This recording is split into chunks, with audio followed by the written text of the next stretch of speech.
భక్తులారా, శుక్రవారం ఉదయం ఇంటి ముందు ముగ్గు వేస్తూ ఉండగా ఒక చిన్న విషయం గమనించారా?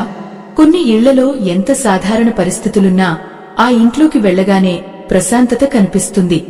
కాని మరికొన్ని ఇళ్లలో అన్ని ఉన్నా మనసులో ఏదో భారంగా అనిపిస్తుంది. కారణం కేవలం డబ్బు కాదు, ఇంట్లో ప్రవహించే శుభశక్తి. ఈ మధ్య చాలామంది ఒకే మాట చెబుతున్నారు, ఎంత ప్రయత్నించినా పని చివరి నిమిషంలో ఆగిపోతుంది, ఇంట్లో నవ్వులు తగ్గిపోయాయి, శుక్రవారం రోజున కూడా ఏదో ఒత్తిడి వదలడం లేదు అని. కాని మన పెద్దలు చెప్పిన ఒక చిన్న ఆచారం ఉంది. అది శుక్రవారం సాయంత్రం చేసే ఒక పవిత్ర పని. దాన్ని విశ్వాసంతో చేసిన ఇంట్లో లక్ష్మీ కటాక్షం నెమ్మదిగా ప్రవేశిస్తుందని ధర్మశాస్త్రాలు చెబుతున్నాయి. ఆ పని వెనుక ఉన్న ఆధ్యాత్మిక రహస్యం తెలుసుకుంటే అదృష్టం అనేది కేవలం మాట కాదని అర్థమవుతుంది. ఈ ఆధ్యాత్మిక రహస్యం మీకు పూర్తిగా అర్థం కావాలన్నా, దైవానుగ్రహం దక్కాలన్నా ఈ వీడియోను ఎక్కడా ఆపకుండా చివరి వరకు చూడండి. పాతకాలంలో గోదావరి తీరంలో ఒక చిన్న గ్రామం ఉండేది. ఆ గ్రామంలో సీతమ్మ అనే మహిళ జీవించేది. ఆమె భర్త రామయ్య సాధారణ కూలీ. ఉదయం వెళ్లి సాయంత్రం వచ్చే వరకు కష్టపడేవాడు. అయినా వారి ఇంట్లో ఎప్పుడూ సంతోషం కనిపించేది కాదు. అప్పులు పెరిగేవి, పిల్లలు తరచూ అనారోగ్యానికి గురయ్యేవారు. ఒకరోజు శుక్రవారం సాయంత్రం గ్రామానికి వచ్చిన ఓ వృద్ధ సాధువు వారి ఇంటి ముందు ఆగాడు. ఇంటి గడప వద్ద చీకటి కనిపించడంతో ఆయన చిరునవ్వుతో అడిగాడు, ఈ ఇంట్లో శుక్రవారం దీపం వెలిగించే ముందు గడపను శుభ్రం చేస్తారా అని. సీతమ్మ ఆశ్చర్యపోయింది. దీపం మాత్రం పెడతాం స్వామీ, కాని గడపను ప్రత్యేకంగా శుభ్రం చేయం అంది. అప్పుడు ఆ సాధువు చెప్పిన మాట ఆమె జీవితాన్ని మార్చేసింది. లక్ష్మీదేవి ప్రవేశించే మొదటి స్థలం గడప. గడప పవిత్రంగా లేకపోతే శుభశక్తి ఇంట్లో నిలవదు అని అన్నారు. ఆ మాట విన్న సీతమ్మ వెంటనే గంగాజలంతో గడపను శుభ్రం చేసి పసుపు చల్లి చిన్న నూనె దీపం వెలిగించింది. ఆశ్చర్యంగా ఆ రోజు రాత్రి ఇంట్లో ఎన్నాళ్లుగానో కనిపించని ప్రశాంతత నెలకొంది. మన పెద్దలు ఒక సామెత చెబుతారు, గడప శుభ్రమైతే గృహానికి శుభం వస్తుంది. ఇది కేవలం మాట కాదు. స్కాంద పురాణంలో కూడా లక్ష్మీదేవి శుభ్రత, సుగంధం, దీప కాంతి ఉన్న చోటే స్థిరంగా ఉంటుందని చెప్పబడింది. అందుకే శుక్రవారం సాయంత్రం గడప దగ్గర పసుపు నీళ్లు చల్లి దీపం పెట్టడం ఎంతో పవిత్రమైన ఆచారం. ఈ దైవవాక్యాన్ని నమ్మేవారు కామెంట్స్ లో ఓం శ్రీ మహాలక్ష్మే నమః అని రాయండి. మీ ఇంటికి కూడా శుభశక్తి ప్రవేశించాలని మనస్ఫూర్తిగా కోరుకోండి. సీతమ్మ ఆ రోజు నుంచి ప్రతి శుక్రవారం అదే నియమాన్ని పాటించింది. కొన్ని వారాల తరువాత ఆశ్చర్యకరమైన మార్పులు కనిపించాయి. రామయ్యకు స్థిరమైన పని దొరికింది. పిల్లల ఆరోగ్యం మెరుగైంది. ఇంట్లో చిన్న చిన్న నవ్వులు తిరిగి వినిపించాయి. ఒకరోజు గ్రామంలోని పెద్ద మనిషి వారి ఇంటికి వచ్చి చెప్పాడు, మీ ఇంట్లోకి అడుగు పెట్టగానే ఎంతో పవిత్రమైన వెలుగు అనిపిస్తోంది అని. ఆ మాట విన్న సీతమ్మ కళ్లలో ఆనంద భాష్పాలు మెరిశాయి. ఆ సాయంత్రం ఆమె గడప ముందు దీపం వెలిగిస్తూ మనసులో ఒక్క మాట మాత్రమే అనుకుంది, దైవం ఇంటికి రావాలంటే ముందుగా మన హృదయం, మన గడప పవిత్రంగా ఉండాలి అని అనుకుని ఆ దీపకాంతిని మౌనంగా చూస్తూ నిలబడి ఉంది. ఆ క్షణంలో ఆమెకు ఒక విచిత్రమైన ప్రశాంతత అనిపించింది. ఎన్నాళ్లుగానో గుండెల్లో పేరుకుపోయిన భయం కరిగిపోతున్నట్టు అనిపించింది. మరుసటి శుక్రవారం కూడా అదే విధంగా గడపను శుభ్రం చేసి పసుపు చల్లి దీపం వెలిగించింది. కాని ఈసారి ఒక చిన్న కొత్త విషయం చేసింది. దీపం వెలిగించే ముందు చేతులు జోడించి, అమ్మా లక్ష్మీదేవి, మా ఇంట్లో శాంతి నిలవాలి అని మనస్ఫూర్తిగా ప్రార్థించింది.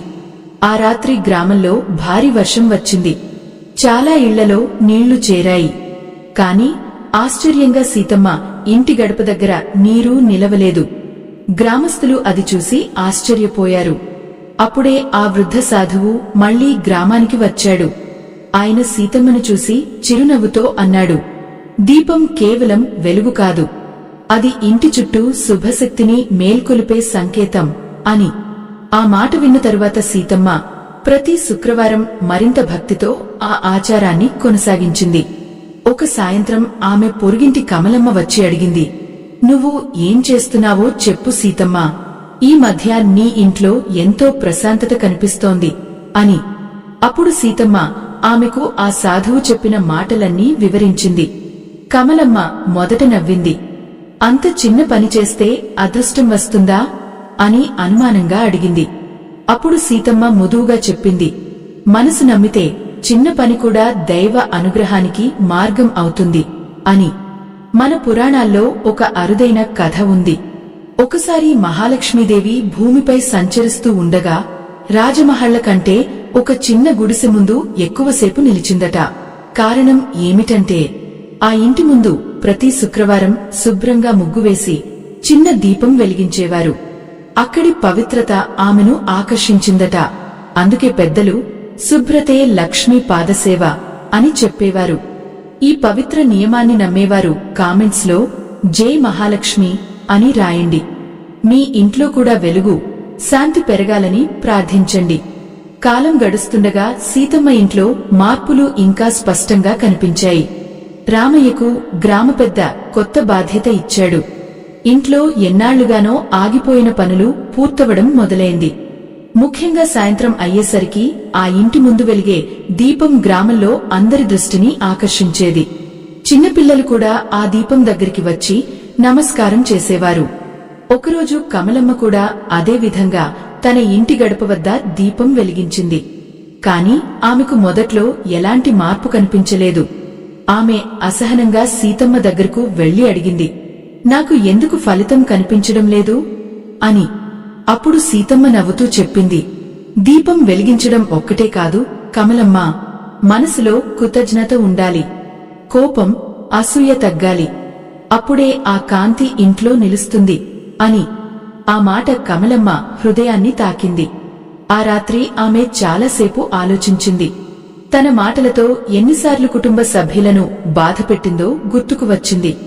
మరుసటి శుక్రవారం ఆమె గడపను శుభ్రం చేస్తూ మొదటిసారి ప్రశాంతంగా ప్రార్థించింది. ఆశ్చర్యంగా ఆ రోజు నుంచి ఆమె ఇంట్లో చిన్న చిన్న గొడవలు తగ్గిపోయాయి. సాయంత్రం అయ్యేసరికి ఆ 2 ఇళ్ల ముందు వెలిగే దీపాలు గ్రామమంతా ఒక పవిత్రమైన వెలుగుతో నింపుతున్నట్టుగా కనిపించాయి. ఆ వెలుగు చూసిన ప్రతి ఒక్కరి మనసులో ఒక ఆశ నెమ్మదిగా వెలుగుతోంది. గ్రామంలోని వృద్ధులు కూడా ఈ మధ్య ఈ ఊరిలో ఏదో శుభశక్తి పెరిగినట్టు ఉంది అని మాట్లాడుకోవడం మొదలుపెట్టారు. సాయంత్రం అయ్యేసరికి పిల్లలు ఆ 2 ఇళ్ల ముందు చేరి దీప కాంతిని మౌనంగా చూస్తూ ఉండేవారు. సీతమ్మ మాత్రం ఎప్పటిలాగే వినయంగా తన పనులు చేసుకుంటూ ఉండేది. కాని ఆమె గుండెల్లో మాత్రం ఒక కొత్త విశ్వాసం బలపడుతోంది. దైవం దూరంలో ఉండదు, మనం పవిత్రంగా ఆహ్వానిస్తే మన ఇంటికే వస్తుంది అనే భావన ఆమె మనసులో నిలిచిపోయింది. ఒక శుక్రవారం ఉదయం గ్రామ దేవాలయంలో ప్రత్యేక పూజ జరుగుతుందని వార్త వచ్చింది. అందరూ ఆలయానికి వెళ్లేందుకు సిద్ధమయ్యారు. సీతమ్మ కూడా పూజకు వెళ్లే ముందు తన ఇంటి గడపను శుభ్రం చేసి చిన్న పూలతో అలంకరించింది. అప్పుడే అక్కడికి వచ్చిన ఆలయ అర్చకుడు ఆమెను చూసి ఆశ్చర్యపోయాడు. ఇంత పవిత్రంగా గడపను అలంకరించడం ఇప్పుడు చాలా అరుదు అమ్మా అని అన్నాడు. ఆ మాట విన్న సీతమ్మ వినమ్రంగా నవ్వింది. ఆలయంలో పూజ జరుగుతుండగా అర్చకుడు ఒక పురాతన కథ చెప్పాడు. ఒకప్పుడు విష్ణుమూర్తి భూమిపై సంచరిస్తూ ఉండగా మహాలక్ష్మీదేవి ఒక ఇంటి ముందు ఆగిపోయిందట. కారణం అడిగితే ఆమె ఇలా చెప్పిందట, "ఈ ఇంట్లో ధనం పెద్దగా లేకపోయినా ప్రతి శుక్రవారం కృతజ్ఞతతో వెలిగించే దీపం ఉంది. అలాంటి ఇంట్లోనే నేను నిలుస్తాను" అని. ఆ మాట విన్న వారందరూ మౌనంగా తలవంచారు. మన తెలుగు పెద్దలు ఒక సామెత చెబుతారు, "దీపం ఉన్న చోట చీకటి నిలవదు." దీని అర్థం కేవలం వెలుగు కాదు, మనసులోని నిరాశ కూడా భక్తి ముందు నిలవలేదని సూచన. అందుకే శుక్రవారం సాయంత్రం ఇంటి గడప దగ్గర వెలిగించే చిన్న దీపం మన జీవితంలో ఆశకు సంకేతంగా మారుతుంది. ఈ పవిత్ర విశ్వాసాన్ని గౌరవించేవారు కామెంట్స్ లో శ్రీం అని రాయండి. లక్ష్మీ కటాక్షం మీ కుటుంబంపై కూడా ఉండాలని మనసారా కోరుకోండి. ఆ రోజు పూజ ముగిసిన తరువాత గ్రామ పెద్ద ఒక ముఖ్యమైన విషయం ప్రకటించాడు. గ్రామంలో ఎన్నాళ్లుగానో మూసి ఉన్న పాత అన్నదానశాల మళ్లీ ప్రారంభించాలనుకుంటున్నామని అన్నాడు. కాని దానికి మొదటి దీపం ఎవరు వెలిగించాలి అనే సందేహం అందరిలో ఉంది. కొంతసేపు నిశ్శబ్దం నెలకొంది. ఆ తరువాత అర్చకుడు నెమ్మదిగా అన్నాడు, ఈ గ్రామంలో గడప పవిత్రతను తిరిగి గుర్తుచేసినది సీతమ్మ. మొదటి దీపం ఆమె చేతుల మీదుగానే వెలగాలి అని. అది విన్న సీతమ్మ కళ్లలో నీళ్లు మెరిశాయి. ఆమె ఎప్పుడూ అలాంటి గౌరవం ఆశించలేదు. గ్రామస్తులంతా ఆనందంగా చప్పట్లు కొట్టారు. కాని అదే సమయంలో జనసమూహం చివర నిలబడి ఉన్న ఒక వ్యక్తి మాత్రం అసహనంగా చూస్తున్నాడు. అతని పేరు భూపతి. గ్రామంలో ధనవంతుడు. అతనికి ఈ మార్పు అసలు నచ్చలేదు. ఒక సాధారణ మహిళకు ఇంత గౌరవమా అని కోపంగా అనుకున్నాడు. ఆ సాయంత్రం అన్నదానశాల ముందు సీతమ్మ దీపం వెలిగించబోతుండగా ఒక్కసారిగా గాలి బలంగా వీచింది. చేతిలో ఉన్న దీపం ఆరిపోవడానికి దగ్గరైంది. అక్కడున్న వారందరూ ఉలిక్కిపడ్డారు. అదే సమయంలో భూపతి ముఖంలో ఒక విచిత్రమైన చిరునవ్వు కనిపించింది. కాని ఆశ్చర్యంగా ఆరిపోతున్న దీపం మళ్లీ స్వయంగా ప్రకాశించింది. ఆ క్షణం అక్కడున్న ప్రతి ఒక్కరి గుండెల్లో ఒకే ప్రశ్న మెదిలింది. ఆ వెలుగును కాపాడింది నిజంగా గాలి తాకని అదృష్టమా, లేక ఆ దీపం వెనుక ఇంకేదైనా దైవ రహస్యం దాగి ఉందా?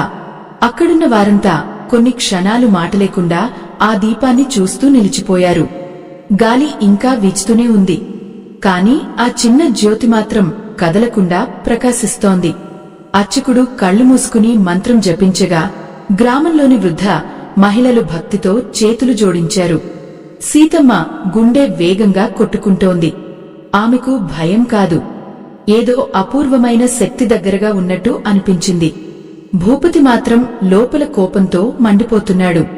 ఇది అంతా యాదృచ్ఛికం మాత్రమే అని తనలో తానే అనుకున్నాడు. కాని అతని మనసులో ఒక సందేహం పెరుగుతోంది. ఎందుకంటే గత కొన్ని నెలలుగా అతని ఇంట్లో ప్రశాంతత పూర్తిగా తగ్గిపోయింది. ధనమున్నా సంతోషం లేదు. సేవకులు తరచూ వెళ్లిపోతున్నారు. ఇంట్లో చిన్న విషయానికే గొడవలు మొదలవుతున్నాయి.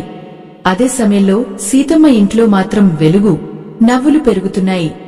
ఆ వ్యత్యాసం అతన్ని కలవరపెడుతోంది. ఆ రాత్రి గ్రామ అర్చకుడు భూపతిని పిలిచి ఒక మాట చెప్పాడు. ధనం ఇంటిని పెద్దదిగా చేస్తుంది, కాని పవిత్రత మాత్రమే ఆ ఇంటిని ఆలయంలా మారుస్తుంది అని. ఆ మాట భూపతి గుండెల్లో మోగుతూనే ఉంది. ఇంటికి వెళ్లిన తరువాత అతను చాలాసేపు నిద్రపోలేక కూర్చున్నాడు. చిన్నప్పుడెప్పుడు తన తల్లి ప్రతి శుక్రవారం గడప ముందు దీపం వెలిగించేదో గుర్తుకొచ్చింది. అప్పట్లో వారి ఇంట్లో ఎంత ఆనందం ఉండేదో గుర్తుకు వచ్చింది. మన ధర్మశాస్త్రాల్లో ఒక గొప్ప సూత్రం ఉంది. లక్ష్మీ అనుగ్రహం కావాలంటే ముందుగా వినయం రావాలి. అందుకే పెద్దలు అహంకారం ఉన్న చోట అదృష్టం నిలవదు అని చెబుతారు. ఈ మాటలు కేవలం కథలు కావు, మన జీవితానికి దారి చూపే సత్యాలు. ఈ దైవ సత్యాన్ని నమ్మేవారు కామెంట్స్ లో ఓం శ్రీం హ్రీం అని రాయండి. మీ ఇంట్లో కూడా శాంతి, సౌభాగ్యం నిండాలని ప్రార్థించండి. మరుసటి శుక్రవారం ఒక ఆశ్చర్యకరమైన విషయం జరిగింది. భూపతి తన ఇంటి ముందు తొలిసారి స్వయంగా నీళ్లు చల్లి గడపను శుభ్రం చేశాడు. గ్రామస్తులు అది చూసి ఆశ్చర్యపోయారు. అతను ఎప్పుడూ అలాంటి పని చేయలేదు. తరువాత పసుపు చల్లి చిన్న దీపం వెలిగించాడు. ఆ క్షణంలో అతని కళ్లలో ఏదో మార్పు కనిపించింది. చాలా సంవత్సరాల తరువాత అతని ముఖంలో ప్రశాంతత మెరిసింది. అదే సాయంత్రం సీతమ్మ ఇంటికి ఒక వృద్ధ మహిళ వచ్చింది. ఆమె చేతిలో చిన్న తామర పువ్వు ఉంది. అమ్మా, నీ భక్తి ఈ గ్రామానికి వెలుగు తెచ్చింది అని చెప్పి ఆ పువ్వును సీతమ్మ చేతిలో పెట్టింది. సీతమ్మ కళ్లలో ఆనంద భాష్పాలు కదిలాయి. ఆ మహిళ ఎవరో అడగబోతుండగా ఆమె నెమ్మదిగా అక్కడి నుంచి వెళ్లిపోయింది. కాని ఆశ్చర్యంగా కొద్దిసేపటికి గ్రామమంతా వెతికినా ఆ మహిళ ఎక్కడా కనిపించలేదు. ఆ రాత్రి గ్రామంలో ప్రతి ఇంటి ముందు దీపాలు వెలిగాయి. చిన్న ఊరు మొత్తం స్వర్ణకాంతితో మెరిసిపోయింది. అర్చకుడు ఆనందంగా అన్నాడు, ఇది కేవలం దీపాల వెలుగు కాదు, మనసులు మారుతున్న సంకేతం అని. ఆ పవిత్ర వాతావరణంలో సీతమ్మ మౌనంగా ఆకాశం వైపు చూసింది. ఆమె గుండెల్లో కృతజ్ఞత మాత్రమే ఉంది. ఈ పవిత్ర కథ మీ హృదయాన్ని తాకి ఉంటే మన ఛానల్కి మీ ప్రేమగా స్కానర్ ద్వారా సహాయం చేయండి. మీ చిన్న సహాయం కూడా మరెందరో భక్తుల వరకు ఈ దైవ సందేశం చేరేందుకు ఉపయోగపడుతుంది. ఆ సమయంలో ఒక్కసారిగా ఆలయ ఘంటలు గట్టిగా మోగాయి. అందరూ దేవాలయం వైపు తిరిగి చూశారు. ఎందుకంటే ఎన్నాళ్లుగానో మూసి ఉన్న గర్భగుడి ద్వారం నెమ్మదిగా తెరుచుకుంటోంది. ఆ దృశ్యం చూసి గ్రామస్తులంతా ఆశ్చర్యంతో నిలిచిపోయారు. ఆలయ అర్చకుడు కూడా కొన్ని క్షణాలు మాట రాకుండా దేవాలయం వైపు చూస్తూ ఉండిపోయాడు. గాలి నెమ్మదిగా వీచుతోంది. ఆలయం లోపల నుంచి పూల సువాసన బయటికి వ్యాపించింది. గ్రామంలోని వృద్ధులు వెంటనే చేతులు జోడించి నమస్కారం చేశారు. ఇది ఎంతో శుభసూచకం అని ఒకరు మెల్లగా అన్నారు. సీతమ్మ గుండెల్లో భక్తి మరింత పెరిగింది. ఆమె నెమ్మదిగా గర్భగుడి దగ్గరకు వెళ్ళింది. అక్కడ కనిపించిన దృశ్యం చూసి ఆమె కళ్లలో ఆనంద భాష్పాలు మెరిశాయి. ఎన్నాళ్లుగానో చీకటిగా ఉన్న ఆ ప్రదేశంలో చిన్న జ్యోతి వెలుగుతోంది. అర్చకుడు ఆశ్చర్యంగా అన్నాడు, "ఈ దీపం ఎవరు వెలిగించారు? ఆలయం తాళం ఎన్నేళ్లుగా మూసే ఉంది కదా" అని. కాని ఎవరికీ సమాధానం తెలియలేదు. భూపతి కూడా అక్కడికి వచ్చాడు. ఆ పవిత్రమైన వాతావరణంలో అతని మనసులోని అహంకారం నెమ్మదిగా కరిగిపోతోంది. అతను మొదటిసారి సీతమ్మ దగ్గరకు వెళ్లి నమ్రంగా అన్నాడు, "నిజమైన సంపద ఏమిటో ఇప్పుడు అర్థమవుతోంది" అని. ఆ మాట విన్న సీతమ్మ మృదువుగా నవ్వింది. మనసులో శాంతి ఉంటే అదే గొప్ప ఐశ్వర్యం అని చెప్పింది. మన పురాణాల్లో ఒక విశేషమైన ఉదాహరణ ఉంది. ఒకసారి మహాలక్ష్మీదేవి విష్ణుమూర్తిని అడిగిందట, "నేను ఎక్కడ ఎక్కువ కాలం నిలవాలి" అని. అప్పుడు విష్ణుమూర్తి ఇలా చెప్పారట, "శుభ్రత, వినయం, కృతజ్ఞత ఉన్న ఇంట్లోనే నీవు స్థిరంగా నివసించు" అని. అందుకే మన పెద్దలు ప్రతి శుక్రవారం ఇంటిని పవిత్రంగా ఉంచి దీపం వెలిగించేవారు. ఈ దైవ మార్గాన్ని విశ్వసించేవారు కామెంట్స్లో లక్ష్మీ కటాక్షం అని రాయండి. మీ ఇంట్లో కూడా సంతోషం, శాంతి నిండాలని మనసారా కోరుకోండి. ఆ రోజు నుంచి గ్రామంలో ఒక కొత్త ఆచారం మొదలైంది. ప్రతి శుక్రవారం సాయంత్రం అందరూ తమ తమ ఇళ్ల ముందు దీపాలు వెలిగించడం ప్రారంభించారు. పిల్లలు ఆనందంగా ముగ్గులు వేయడం నేర్చుకున్నారు. మహిళలు పసుపు నీళ్లు చల్లి గడపలను శుభ్రం చేయడం మొదలుపెట్టారు. ఊరంతా ఒక పవిత్రమైన పండుగలా కనిపించేది. కొన్ని వారాల తరువాత ఆశ్చర్యకరమైన మార్పులు చోటు చేసుకున్నాయి. గ్రామంలో గొడవలు తగ్గిపోయాయి. రైతుల పంటలు బాగా పండాయి. ఎన్నాళ్లుగానో వర్షం కోసం ఎదురుచూస్తున్న చెరువు కూడా నిండిపోయింది. ప్రజలు ఇది కేవలం యాదృచ్ఛికం కాదని భావించారు. వారి మనసుల్లో భక్తి, ఐక్యత పెరిగినప్పుడు ప్రకృతి కూడా ఆశీర్వదిస్తుందని నమ్మడం మొదలుపెట్టారు. ఒక సాయంత్రం అర్చకుడు గ్రామస్తులందరినీ ఆలయం ముందు పిలిచాడు.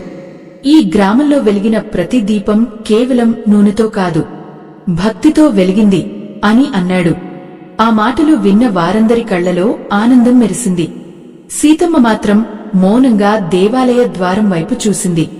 ఎందుకంటే ఆమెకు ఆ వృద్ధ మహిళ ఇచ్చిన తామర పువ్వు ఇంకా తాజాగా ఉంది. ఎన్నో రోజులు గడిచినా అది వాడిపోలేదు. ఆ రాత్రి ఆమె ఆ పువ్వును చేతిలో పట్టుకుని దీపం ముందు కూర్చుంది. ఒక్కసారిగా ఆమెకు ఒక మృదువైన స్వరం వినిపించినట్టు అనిపించింది. శుభ్రతతో వెలిగించిన దీపం కేవలం ఇంటినే కాదు, జీవితాన్నే ప్రకాశింపజేస్తుంది అని ఆ స్వరం చెబుతున్నట్టుగా అనిపించింది. ఆ మాటలు విన్న సీతమ్మ కళ్లు మూసుకుని నమస్కారం చేసింది. అదే సమయంలో ఇంటి బయట గాలి నెమ్మదిగా వీచి గడప ముందు వెలిగిన దీప కాంతి మరింత ప్రకాశంగా మెరిసింది. ఆ కాంతి సీతమ్మ ముఖంపై పడుతుండగా ఆమె మనసులో ఒక అపూర్వమైన ప్రశాంతత అలముకుంది. ఎన్నాళ్లుగానో ఆమె వెతికిన ఆనందం బయట కాదు, తన భక్తిలోనే ఉందని ఆమెకు స్పష్టంగా అర్థమైంది. ఆ రాత్రి గ్రామం మొత్తం నిశ్శబ్దంగా ఉన్నా ప్రతి ఇంటి ముందు వెలిగిన చిన్న దీపాలు ఒకే సందేశం చెబుతున్నట్టుగా కనిపించాయి. పవిత్రత ఉన్న చోటే అదృష్టం నిలుస్తుంది అని. మరుసటి శుక్రవారం గ్రామ దేవాలయంలో ప్రత్యేక మహాలక్ష్మి పూజ ఏర్పాటు చేశారు. గ్రామస్తులందరూ కొత్త వస్త్రాలు ధరించి భక్తితో చేరుకున్నారు. పిల్లలు పూలతో ఆలయ ప్రాంగణాన్ని అలంకరించారు. అర్చకుడు పూజ ప్రారంభించే ముందు ఒక ముఖ్యమైన విషయం చెప్పాడు. ఈ గ్రామాన్ని మార్చింది ధనం కాదు, ఒక చిన్న మంచి ఆచారం. శుక్రవారం గడప ముందు వెలిగించిన దీపం మనసులను కలిపింది అని అన్నాడు. ఆ మాటలు విన్న భూపతి నెమ్మదిగా ముందుకు వచ్చాడు. అందరి ముందు చేతులు జోడించి సీతమ్మకు నమస్కారం చేశాడు. నాకు ఇప్పుడర్థమైంది, నిజమైన ఐశ్వర్యం ఇంట్లో ఉండే శాంతి అని వినమ్రంగా చెప్పాడు. గ్రామస్తులు ఆ దృశ్యం చూసి ఆనందపడ్డారు. ఎందుకంటే ఒకప్పుడు అహంకారంతో ఉన్న భూపతి ఇప్పుడు వినయంతో మారిపోయాడు. మన పెద్దలు చెప్పిన ఒక సామెత ఉంది, దీపం వెలిగించిన చేతికి దైవం దూరం కాదు. నిజంగా భక్తితో చేసిన చిన్న పని కూడా జీవితాన్ని మార్చగలదు. శుక్రవారం సాయంత్రం గడపను శుభ్రం చేసి పసుపు చల్లి దీపం వెలిగించడం కేవలం ఆచారం కాదు, అది మన ఇంటికి శుభశక్తిని ఆహ్వానించే పవిత్ర సంకేతం. ఈ పవిత్ర విశ్వాసాన్ని గౌరవించేవారు కామెంట్స్ లో ఓం మహాలక్ష్మీ నమః అని రాయండి. మీ కుటుంబం సుఖశాంతులతో నిండిపోవాలని మనసారా ప్రార్థించండి. ఆ రోజు పూజ ముగిసిన తరువాత అర్చకుడు సీతమ్మ చేతిలో ఒక చిన్న వెండి దీపం పెట్టాడు. ఇది ఈ గ్రామ ఐక్యతకు గుర్తు అని అన్నాడు. సీతమ్మ కళ్లలో ఆనంద భాష్పాలు మెరిశాయి. ఆమె ఆ దీపాన్ని గుండెలకు హత్తుకుంది. ఆ క్షణంలో ఆలయ ఘంటలు మళ్లీ మోగాయి. గాలి నెమ్మదిగా వీచి ఆలయ దీపాల కాంతి మరింత ప్రకాశించింది. అప్పుడే గ్రామంలోని చిన్నపిల్లలు ఒకేసారి నవ్వుతూ పూలు చల్లడం ప్రారంభించారు. ఆ దృశ్యం చూస్తూ ఉన్న వృద్ధులు, ఇలాంటి పవిత్ర వాతావరణం ఎన్నేళ్ల తరువాత చూస్తున్నాం అని భావోద్వేగంతో మాట్లాడుకున్నారు. ఆ సాయంత్రం ఆకాశం కూడా స్వర్ణవర్ణంగా మెరిసింది. సీతమ్మ గడప ముందు నిలబడి మౌనంగా దీపాన్ని చూసింది. ఆమె హృదయంలో ఒక్కటే భావన, దైవం మన దగ్గరకు రావాలంటే ముందుగా మనమే మనసును పవిత్రం చేసుకోవాలి. ఈ దైవ సందేశం మీ హృదయాన్ని తాకి ఉంటే స్కానర్ ద్వారా మీ చిన్న సహాయం అందించండి. మీ సహకారం వల్ల మరెందరో భక్తులకు ఇలాంటి ఆధ్యాత్మిక కథలు చేరుతాయి. మీ ప్రేమ, మీ ఆశీర్వాదం ఈ ప్రయాణానికి శక్తిగా నిలుస్తాయి. రాత్రి మరింత ప్రశాంతంగా మారింది. గ్రామంలోని ప్రతి ఇంటి ముందు వెలిగిన దీపాలు నక్షత్రాల్లా మెరిశాయి. పిల్లల నవ్వులు, ఆలయ ఘంటల శబ్దం, గాలి తీసుకొచ్చిన పూల సువాసన ఆ ఊరిని ఒక పవిత్రమైన ఆశీర్వాదంలా మార్చేశాయి. సీతమ్మ చేతులు జోడించి ఆకాశం వైపు చూసి మౌనంగా నమస్కారం చేసింది. ఆ క్షణంలో ఆమెకు స్పష్టంగా అర్థమైంది, అదృష్టం అనేది ఒక్కరోజులో వచ్చేది కాదు. విశ్వాసం, శుభ్రత, వినయం కలిసిన చోట నెమ్మదిగా పుట్టే దైవకాంతి. ఈ ఆధ్యాత్మిక ప్రయాణం ఇక్కడితో ముగిసిపోయింది. స్వస్తి.